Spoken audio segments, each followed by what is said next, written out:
Module 6, Branch 2 is called Disclosure with Disclaimer.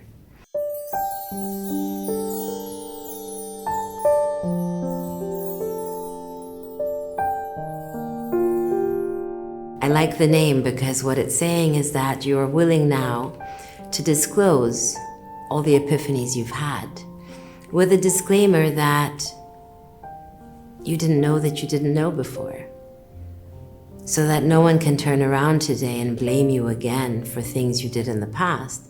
On the contrary, they should welcome your response. Why disclosure? Because becoming naked to some truths that we need to bear, that we need to share, is not an easy journey. It's a worthy one. It doesn't mean that it's simple. So let's take the steps towards it. What does it require? It requires you to be vulnerable in front of yourself. It requires you to be vulnerable in front of the other person. If you need to disclose realities of yours that were not shared, how would you do that? Would you say, I was wrong? Or would you say, this was my impression at the time, and I'm sorry that I misunderstood you? The way we speak and the words we speak make a big difference as to the outcome. So we must be careful not to say, you were wrong. You should say, I perceived this situation as wrong. Today I can see it from a different eye. So we're maintaining boundaries and we're allowing reality to be what it is. It doesn't mean that you have to fall to the ground to beg someone. No. In humility, we're able to admit our faults without putting any blame, without putting any negative charge on the other person. And you're taking the disclaimer that, hey, I didn't know that I didn't know. I didn't know that I wasn't respectful until I was. I didn't know that I wasn't understanding until I was. And once we've done that journey towards congruence, there's no going back, because your third eye is open now and you're able to perceive things differently. So going forward, please don't believe that you're lowering yourself by admitting something to somebody else. It's quite the contrary. You're actually rising yourself higher because you're taking a different stance in dignity, in humility, with integrity, to say, yes, I may have been wrong. And that's okay, because today I am here to make amends and make things better. I don't want my children to suffer. I don't want my parents to suffer. I don't want my spouse to suffer. I don't want my ex-spouse to suffer. I don't want my colleagues at work to suffer. I want to be integral and I want to do what is right for everyone. And I'm willing to find the balance and find the pieces to put together in order to make it peaceful. If I had a false ego and I was selfish, I am sorry. It's not that hard to say if you are willing. Am I able to be the bigger person? Or if you don't want to say you were wrong, are you willing to share in the responsibility? Where you can find some sort of compromise and say, well, I misunderstood this and you misunderstood that. Are you able to say, well, I take my share of responsibility, please take yours, so that it can be solved and end this horrible situation, whatever it may be.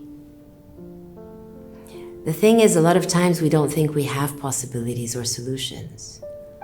There's a realm of possibility. There's a million solutions. It's just about finding the right one that works for you and that you're comfortable with. And the minute you're congruent, everything else will fall into place. So let's be generous in our assumptions. Let's assume, because right now I think that you're probably thinking, well, the other person's not going to react well. They're not going to say the right thing. If we're generous in our assumptions, the other person is probably going to be stunned. They're probably going to not respond immediately, and they will mull it, and they won't know how to react because they're not used to you speaking like this.